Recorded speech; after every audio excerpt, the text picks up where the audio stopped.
हे बघा मंडळी, हे आहे रामटेकडी बर का, म्हणजे अर्थात रामाचं मंदिर. तर मला काही जास्त माहिती नाही आहे इथल्या विषयी, पण असं म्हणतात की जेव्हा राम वनवासाला चालले होते ना, तर त्यावेळेस विश्रांतीसाठी इथे आले होते.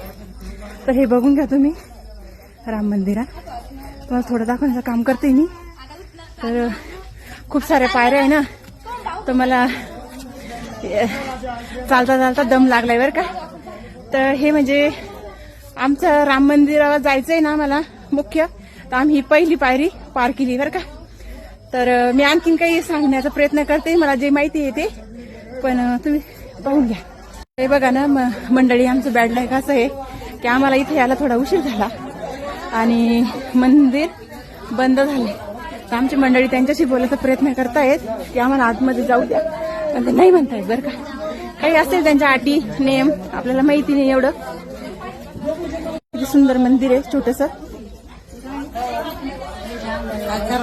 आणि हे पण आहे दशरथ राजाचं मंदिर आहे बरं काय. म्हणजे मी तुम्हाला थोडक्यात सांगायचं काम करते. हा, ते लाईटामुळे तुम्हाला दिसून नाही राहिलं, पण हे दशरथ राजाचं मंदिर आहे बरं. हे मंदिर आहे फक्त 9 वाजेपर्यंतच उघडं असतं. तर आम्हाला इथे यायला थोडा उशीर झाला, तर ते काही आम्हाला आता म्हणजे रामाच्या दर्शनाला जाऊ देत नाहीये, म्हणजे मंदिर उघडून देत नाहीये. तर मी तुम्हाला नाही दाखवू शकत आहे, पण हे बाहेरचं जे वातावरण आहे ते तुम्हाला मी नक्की दाखवू शकते.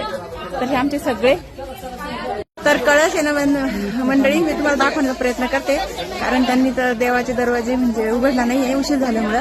हा कळस आहे बरं का राम मंदिराचा, की जिथं आपले राम प्रभू विश्रांतीसाठी थांबले होते वनवासात जायच्या वेळेस. ते हेच एक मुख्य ठिकाण आहे आणि आम्ही त्यांच्याच पहिल्या मुख्य ठिकाणी थांबलेलो आहे. ते बघून घ्या.